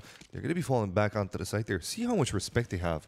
Dobu doesn't stick around for too long. Yeah, it's a key duel because if Aircast wins that, then you might have seen them go ahead and go for a B execute because they already had short B control with 2 players, particularly Moe, who's been sitting in the corner for quite a while now. He got in there very quickly. But now things have come to a screeching halt because they're a man behind. They've had no ability to refrag, and the bomb's been spotted. So now they have to do a lot more thinking and crafting on what's the best approach. And it seems like since Moe's held short this entire time and Wizards been able to come through connector, it looks like they do just want to go for the B piece. It just means it's going to be a little bit lacking on firepower and utility because Aircast is already out of the equation. But they still do have a decent amount to work with to run this strat. Heck, they got Wizard. I'm turning into a bit of a fanboy here, but honestly, this kid is on fire. Oh, and talking about fire, things get as hot as Sparrows there as Dobu peeks out through the Molly. Takes out Burn out of all the people in the world there. Talking about Molly, still going to be raining down on Dobu, but that smoke's going to be helping him out there. However, Machine Gun's got a decent angle. He's going in for the frag there. Dobu with a nice frag for his zone, and there's one more T to watch out for, and that T is Wizard indeed, finding himself a good entry, but he's low in a 1v4 situation, and now Cabal's going to be taking him down 11-11. Make a wish, because this game is absolutely on fire. Yeah, again, I mean, we talked about how they lost a player early and it made it hard to make a decision. They did want to commit to a B hit with their 4 remaining players, but then they had that counter incendiary on Monster plus another frag from Mongolz. So now you have to play it 3 on 5, and you've been slowed down by counter utility. And I think at that point, like, just everything came crumbling down. Easy win for Mongolz at that point. And so, as you noted, all tied up, and now Immunity have a couple players on just pistols, and they're limited on utility now as well. And a Machine Gun getting aggressive in connector, getting the opening pick once again. So now Mongolz are really starting to win some key fights. Yeah, Mongolz seem to be getting comfortable on their CT side. They're getting a bit aggressive there, and that seems to be working out well into their favor. Look at this, Gratis only on 5 HP. He's not going to be too long for this world, so he needs to use up all the utility that he has, or he might risk losing it altogether. Just dropping 1 when he dies. Machine Gun keeps his position into connector. Now he's got the support of one of his teammates coming in from short. So he will be peeking in, and there is 1 T lurking on that spot. Machine Gun does not take any damage there in that fight. It's going to be Erica getting down. And Burn, are you okay? Also falling at the hands of Tsogo. Now Tsogo with the same positioning there gets flashed. Turns around at a bad time there as this flash pops straight into his head. But then again, it's Gratis.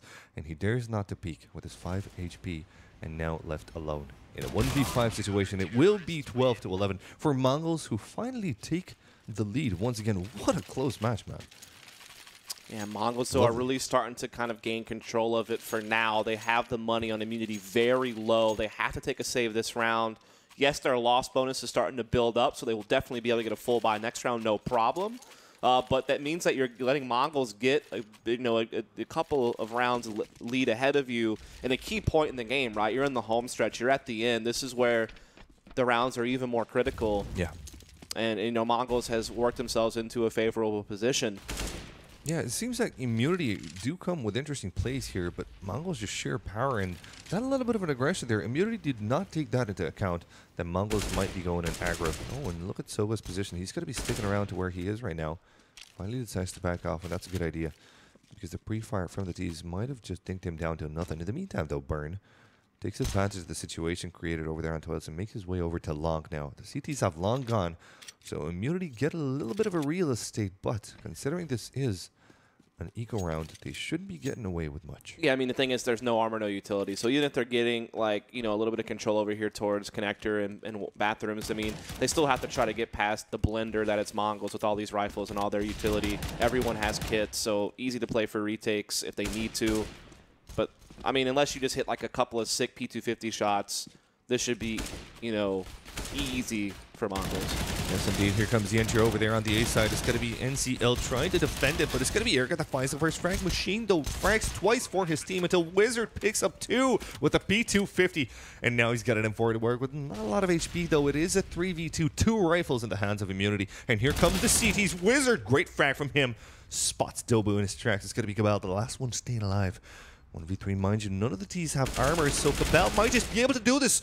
He might be able to pull this one off. It's a 1v1 situation. He has no idea where Erica is, so he's going to have to be very cautious in his tracks. Goes for a bit of a fake. Erica knows this, so he will be slow to peek out. And now holding on to the defuse, it's going to be Erica that will have to go in, or he will lose the round for his team. And he doesn't dare to peek. Finally gets the frag, but now it's too late. 13 for Mongolz. How in the hell does Mongolz almost lose a round? The 2 P250s, that's it.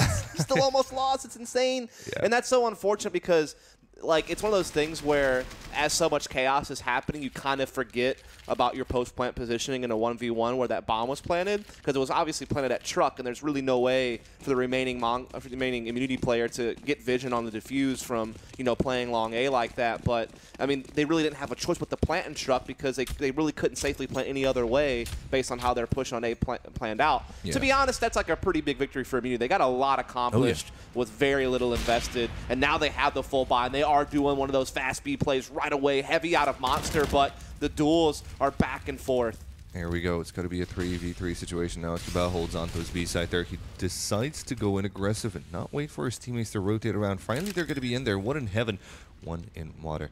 Radisto in the meantime with a glass cannon on the T side. This guy has absolutely no fear, I told you. And I'm sticking to that position there. Burners could be tapping away there against Cabal through the actual smoke, finding a good frag, but it's going to be Sova that finds 2 for his own in a 1v1 situation. It's going to be dinked down by nothing. Moe takes him down, and there you go. Mongolz 13 points, but immunity are making some sort of a Crazy comeback. stuff. And not only do we have a close score on our hands, but the last 2 rounds have come down to 1v1 situations. I'm sure we've had a lot of other, you know, clutch situations coming out throughout this game as well. So definitely a brawl going on here between Immunity and Mongolz for that slot in the winners finals of Group B to face off against Tyloo to try to get that first seed the playoffs from this side of the bracket. Great change of pace there from Immunity, just bum rushing B basically through brute force alone, securing a round, and now they're just 1 round away from tying it right back up. And, you know, even Mongolz are pretty low on funds. You can see they forced up all they could here, but they lose. It's a save. And that means Immunity have a good chance to go 14-13 and take the lead right back. So a lot of weight on this round. Early aggression into long. We'll see NCL finding some good action, but not for long. Wizard will take him down. And now making their way over there, they're going to be finding yet another frag. Their Wizard finds a duel in his battle there. 15 HP on him, but his teammates got his back. While he's raining in as soon as Smokes do as well. They're on A. 13-12 still. Immunity need to make headway into this round. They know that the economy out of Mongolz is completely destroyed. They want to win this round. They know how important it would be to do so. Dobu, in the meantime, stick to his spot, but with 58 seconds left, Immunity's not rushing anywhere. As you can see, the bomb is all the way back down to long. And Wizard still holds the edge of the spear, even though he's low on HP. They're waiting now for some sort of an action coming in from Mongolz, but it doesn't look like Mongolz are interested in going for any aggressive plays right now. They're turtling down 2 players on B and 1 on A. Dobu still has to go aggressive. Find some sort of an information. Now, Mongolz need this pretty much to hold on to their life. And, oh, this bit of a push from Mongolz actually turns out to be good there, but Dobu's going to be falling down 13-12. Mind you, Immunity, if they win this round, they're going to be right nice and handy with a little bit of a tip. 14-13 should be the scoreline, as Mongolz will be hitting into an eco, but it is a 2v3. Alas, their Wizard does get a chance to get on the A side along with his teammates there. The bomb has been planted there. It's going to be burned. That finds another good frag there. And now Cabal's the last one staying alive. 1v3. He's got a flash to work with here, so he's going to be making his way towards the site, but he's been spotted. It does not matter. He finds 1 frag there, going for the second, but has no idea that there's 1 behind him, and Erica's going to be the death of him. And there you go. Score equaled up. Ooh. And Immunity with a very decent chance at a lead here. Yeah, I mean, they did win a key round there to put Mongolz onto what should be a save, and it should be a 14th round for Immunity. So again, the slugfest continues as they trade blows back and forth, and we're all tied up again. We've been tied up multiple times throughout this game. 10-10, 11-11. Now we're at 13-13. And a tactical pause comes out from Mongolz. Yeah, they have to use it right now. Yeah, I mean, I think that in a situation like this, you probably think, okay, like, what can we afford this round to where we don't handicap ourselves when we actually want to go for a buy, but we still, like, give ourselves to do some type of gamble play here. Yeah. And maybe you do some type of stack or some type of push. Maybe you get a couple of upgraded pistols on a player or two just to try to throw some type of gimmick play out there to see if maybe you can roll the dice and still come up with a lot of damage and perhaps even a round win. Yeah, well, Mongolz do seem to have a very kind of honest type of gameplay here. They don't seem to be very creative in their pursuits rather relying on super heavy firepower there. They do have some fantastic fraggers and great defenses at that. Great knowledge of utility use as well. So perhaps now is a bit of a time for creativity here, Dustin. Yeah, I'm kind of curious to see what they. I mean, we shouldn't expect too much in a round like this. I mean, again, the big point here is to try to make sure you're saving up your money with that 3-round loss bonus coming in the next round. That should leave most of their players with the 3-round loss bonus to be like just under $5,000 on a few of them, maybe like mid 4K range. So that's enough to like maybe do like UMP armor if you want a lot of utility, or get like M4 armor low utility. Maybe kits are going to be sparse as well.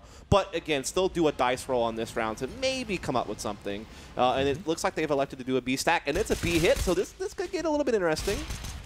Not for long there. Gratis finds himself fragging. Then the second one going on for the third. Does not have bullets. Has to reload. His teammates are going to be there to help him out. It's going to be Wizard leading up house with Cabal. Last one now staying alive is going to be Machine Gun, and he is on the B site.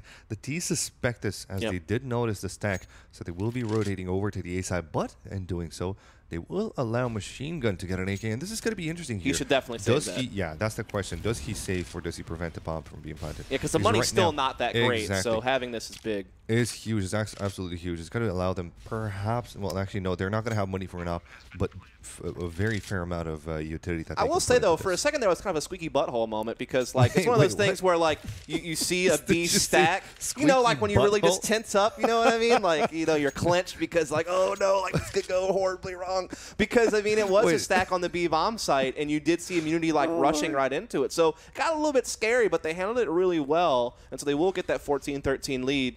And Machine Gun trying to save this AK. They're definitely going out on the hunt, though, to try to stop him from doing just that. I'd say his butthole is pretty squeaky right now. He's going to be soon cornered in by the Ts. This is going to get hot and heavy super fast, but alas, Wizard's going to be the one that finds a headshot on him. And that's it. It's going to be point for Immunity. They're 1 point away from match point here. And Mongolz will have money for a purchase. So this is pretty much do or die for them. Squeaky butthole. You like it, huh? Dustin. I don't know about liking it, but sure, it's funny, buddy. So, again, this is basically Mongol's last stand at this point, right? Like, they saved up for this moment. All their money is in on this.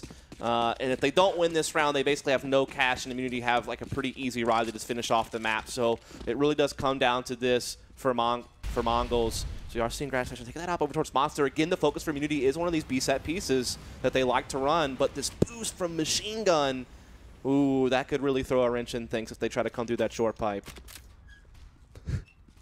Short pipe indeed. 14-13 right now. It will be some sort of a stop from Immunity side. They're trying to see if there's aggressiveness coming in from Mongolz, but there isn't too much happening. Mongolz seem to have reverted back to their classic defense style on the CT side, but here comes the push. Erica leading, top of the spear, finding a good frag there for himself, and now it's a good time to go in hard and heavy, but Machine Gun, the nice position out this short. He's going to be finding one frag, but that's all he's going to find there. Wizard as well. And Erica and Moe fragging for their team. It's going to be Sogo, the last one staying alive, and here comes game point for Immunity. One more round, and they're going to be out with a very, very good seeding here. Fantastic work out of Immunity right now. Yeah, it's a big round to win. You see the repercussions of it is that Mongols don't have that much, right? Just, a couple of UMPs, a couple of FAMAS, maybe throwing into the mix as well. Definitely one on Sogu, so waiting on Cabal's purchase. And Immunity actually taking the pause here. Maybe looking to kind of put the pressure on Mongolz, make them stew on that round loss a bit more. And I think it's also about Immunity, in a situation like this. Like, you're obviously in the advantageous position. You get 2 chances to win this game in regulation, and you have the firepower advantage. But I think it's about just maybe getting everyone calm and collected and cooled off. You don't want to be, like, too hyped, maybe too overconfident. You go for an overextension. You throw away your advantage. So I think this is about maybe just calming down the troops, making sure everyone's focused, make sure they know exactly what strat they're going to run, and make sure the comms are clear and all that good stuff. This is a pressure moment, and they want to make sure they handle it right. And don't forget, we've plenty more great CSGO coming in right after this match. It might just go into overtime, this one, so it would. But if it doesn't, don't worry. We're going to be going back to our very good analysts here to have a look at the game and dissect what just happened here, because they called this one, basically. We have to give what's theirs. They called it. It was pretty much anyone's game, and it just sort of seemed to be a back and forth between Immunity and Mongolz. Very, very good. Two very good balanced teams doing their best to win this match, and it was a very, very fair duel from strong men, it seems. Here, alas, though, Immunity is onto game point, and they do have a strong purchase. There are 4 UMPs on the side of Mongolz. They chose those to use a bit of utility for most of those players. Just one FAMAS in the hands of Sogo, so the firepower shouldn't give away too much on Mongol's side as in terms of a victory, but then again, you never know what happens. They might just be able to surprise the T's right now. There's a bit of a push coming in from the B side, but still, Moe is on that spot, ready to catch off any of the CTs that were pushing too hard. So let's see how this one plays out. 1 minute and 15, and Mongols haven't made a play, and neither have Immunity. So here come the key moments. Does Immunity move on to play Tyloo here and now, or can Mongols keep this one along? Oh, the timing on that is certainly tense. They're just dancing right next to the connector. Are they ever going to meet up is the question. That's what we're waiting on. Can we please get over there? I want to see what's going to happen. They have to squeeze the trigger somehow earlier, sooner than later. Wizard does just that. And he will be finding the first frag of the round. Immunity are on their way to winning this.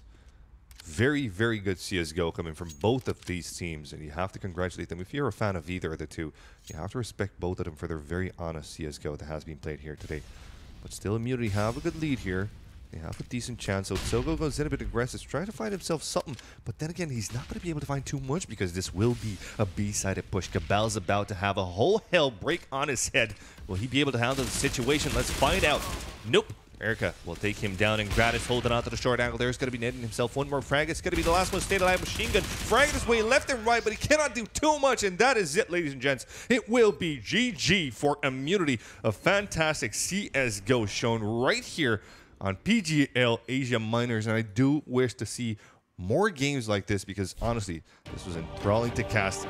Thank you very much, ladies and gents, for coming along and watching this game alongside with us. Dustin, what are your opinions on what just happened? I mean, it was crazy. Like, really good fragging for both teams. Each team had 4 players that were at 20 frags at least, or very near it, right? A couple of guys were at 19 or 18 for each team. You had, Wizard dropping a 30 for the guys over at Immunity. Yeah. So really good to see 4 out of 5 players for each team fragging very, very well at the very least.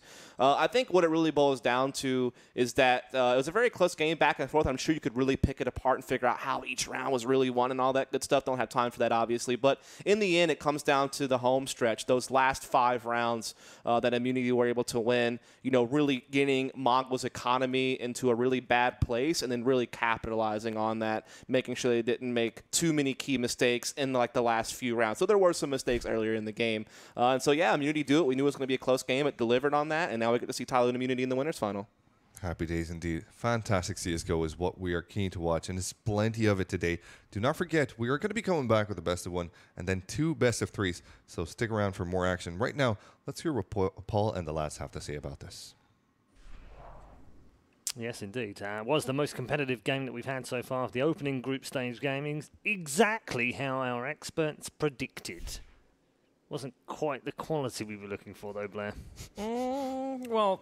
Is it typical to say this was typical Asian CS, like fun to watch, exciting backwards and forwards, but not the highest quality? Absolutely. That's why you watch Asian Counter-Strike. It is fun as hell. It is the most exciting Counter-Strike you'll ever see in your entire life, apart from a major finals. However, you will learn nothing from it apart from knowing what not to do, which is what the Mongols and Immunity did, if you ask me. Yeah, tight all the way through now, too. Backwards and forwards between the two sides. Not much between them. Does that give Tyloo a little bit more strength in this group, do you think? Again, it's really hard to say about Tyloo because of the first game and how lopsided it was, so it's really hard to judge. But they must be sitting there watching this game. Wow, if these two are closely matched and we already felt we were like maybe ahead of Immunity, then maybe we can take either team. Put it this way, there's definitely nothing that either of these teams really showed me anything that would make me think that they'd be winning Tyloo, because the simplicity from both sides was overwhelming. Not many tactical approaches, which is funny to watch in a map like Overpass.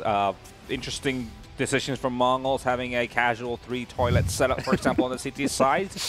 Never seen that before. I guess it's a first for everything. That did seem to irritate you quite a lot. Everyone needed to take a wee-wee.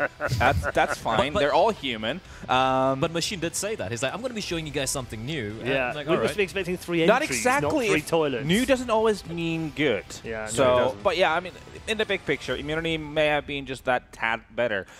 They had some There wasn't much in it, though, was there? solid executes on the B bomb side. They'd be utilizing I felt like they were utilizing grenades a little bit better, isolating that B bomb side. You know, the common setup where you'll Molotov the barrels, you'll smoke off the bridge, and then smoke off up in the heaven, flashing, plowing, and then you catch off the cities of guard once they're in transition off their positions.